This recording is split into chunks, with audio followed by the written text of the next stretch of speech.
Hello, Hi. and welcome to Cliff Alerts. Today we're going to be talking about O Network's reality-based TV series Ready to Love, Season 6, Episode 2 of The Reunion. And please like, share, subscribe, and send us your comments. We're going to get into the situation between Dekia, Clifton, and Joy. Yep, and that was kind of an awkward situation, don't you think? Yeah, it brought out a negative side of Joy that was a problem. However, I could see the point she was trying to make. Right. I think Dekia was in her feelings at the reunion because at some point in time she had a connection with Clifton. Right, But but I think that Dekia unfortunately thought that her conversation and the multiple times they had dates was an indication to her that the connection was developing and that she could potentially take Clifton away from Joy. yeah, Dekia expressed the sentiment of hurt feelings, I guess, as it relates to why Clifton did not proactively pull her aside and tell her, "Hey, look, I made a decision to pursue Joy exclusively, who happens to be my strongest connection. Although we have a connection, I have to let you know that my feelings are taking me in the direction of Joy, and I'm comfortable with it. And I just wanted to let you know." That was her. From my understanding, that was the gist of what That she was was saying. the gist of her hurt and upset. Yes. I personally think that Clifton should have called Dekia prior to them going to the retreat and letting her know that it's going to be Joy. That decision has been made because clearly he and Joy were interacting with each other, hence the onesie situation, and them putting their bags in one room. Exactly. And him comfortable about spending the whole day with Joy and not seeking out Dekia to see what she was doing. Right. The whole weekend was spent with Joy until they showed us that moment with her on the couch drinking wine and asking him why he didn't tell us sooner rather than later. Right. And he said she was a good woman. He hoped the best for her, but right now he was feeling joy. Right. Now, clearly, there seemed to be a backstory between the interaction between Dekia and Joy.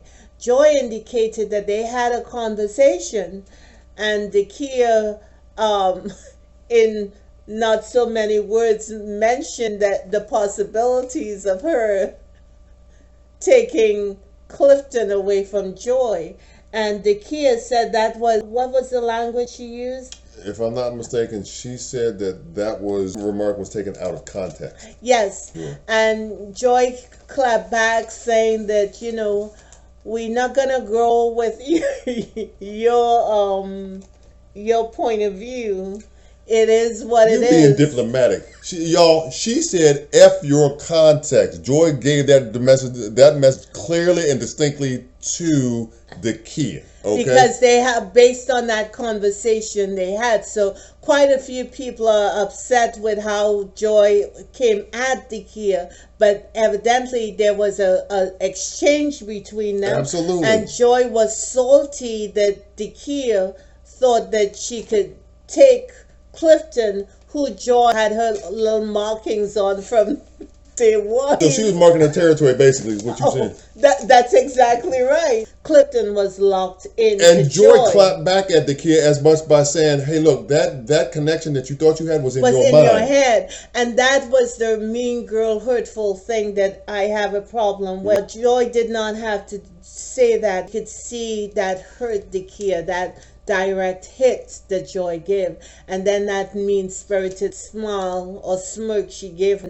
Clifton eventually said that our connection was a visual connection. Everyone could see it, and it was apparent that we would be getting together. Right, but that, to me, that still doesn't excuse him from his responsibility or exactly, his obligation which I believe, to do the right thing. Yeah, it's one's own discretion. It's debatable whether or not one side could think that he should have done it.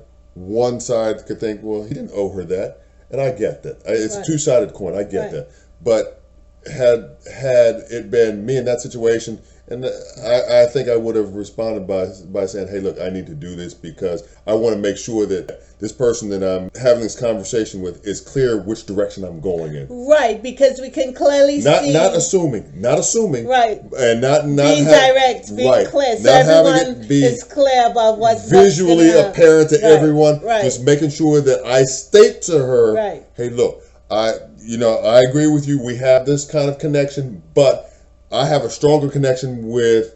Joy. Right, so And- that's what I'm and going to basically, pursue. Dikia knew that they had a strong Right, but connection. Based on the dates they had, based on the interaction, she really thought that Clifton will be coming her side of the fence. But again, this is a cautionary tale. This is a lesson. We can have as many sexual innuendos and conversations with a man, but clearly Joy and Clifton were having some future conversations, some deep conversations. So, you wonder if the key even knows that Clifton was allergic to coconut. So they were having a different conversation than the Kia was having. That moved well below the surface. That was deep.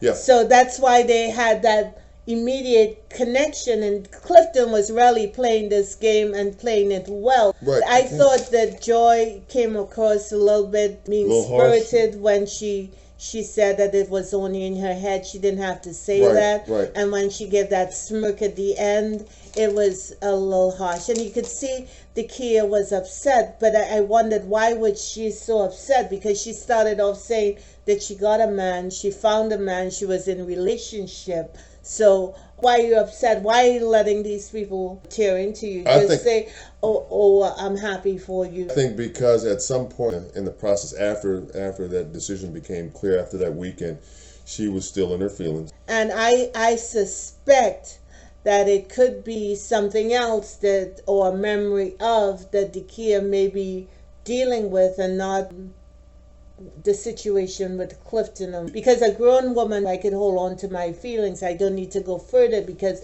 clearly this man is on lockdown. Right, but is that part of the unusual process that they are going through as a unit, and how that kind of one kind of examines that on an individual level? Or is that, because obviously this is not reality.